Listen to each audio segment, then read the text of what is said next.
یہ جو فیملی ہوتی ہے نا یہ تسبیح کی طرح ہوتی ہے. اور ہم نے دیکھا ہے کہ یہ جو ہے نا تسبیح کے اوپر والا حصہ یہ ماں باپ ہوتے ہیں. جب یہ چلے جاتے ہیں نا تو اپنے بھائی بہنوں کو جس طرح تسبیح کے دانے بکھرتے ہیں نا اس طرح بکھرتے دیکھا ہے. جب تک ماں باپ ہیں پہلے تو ان کی برکتیں لینا, اور جب یہ چلے جائیں نا تو یہ دانے بکھرنے مت دینا, جوڑ کے رکھنا اپنی فیملی کو. یہ فیملی یہی تو پیار ہے زندگی میں.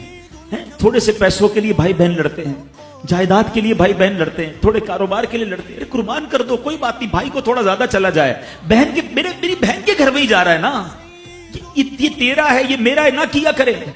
یہ گھر کی محبتیں آپ کو بہت ساری بیماریوں سے بچاتی ہیں. حدیث پاک میں آتا ہے جس کا مضمون ہے جو چاہتا ہے کہ اس کی زندگی میں اضافہ ہو جائے, عمر میں اضافہ ہو جائے, بری موت سے بچے, اسے چاہیے کہ وہ صلہ رحمی کرے. صلہ رحمی کیا ہے؟ اپنے رشتہ داروں کے ساتھ اچھا سلوک. اور رشتہ داروں میں the closest family member جو ہے وہ بھائی بہن ہیں, وہ ماں باپ ہیں, بیوی بچے ہیں. ارے ان کو چھوڑ کر دنیا سے محبتیں جتا رہے ہو؟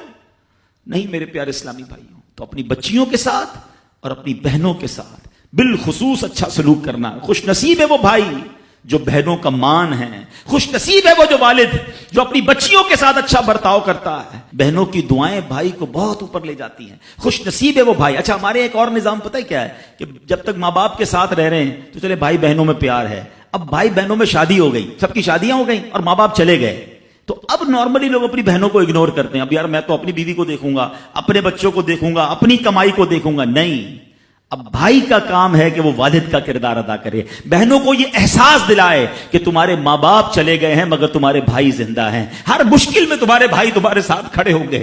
کبھی بہنوں کو یہ ریئلائز مت کرانا کہ وہ اکیلی کہیں کسی پرابلم میں ہو تو وہ اکیلے میں سوچے کہ میرے ماں ہوتی تو میں ماں سے بات کر لیتی, باپ ہوتا تو میں باپ سے کہہ دیتی, بھائی کو کیا کہوں وہ تو سنتا ہی نہیں ہے. ہیں ایسے بھائی آج بھی کہ بہنیں انہیں اپنا دکھ بھی شیئر نہیں کرتی ہیں, بلکہ بھائیوں کو پڑی ہی نہیں ہے بہن کدھر گئی.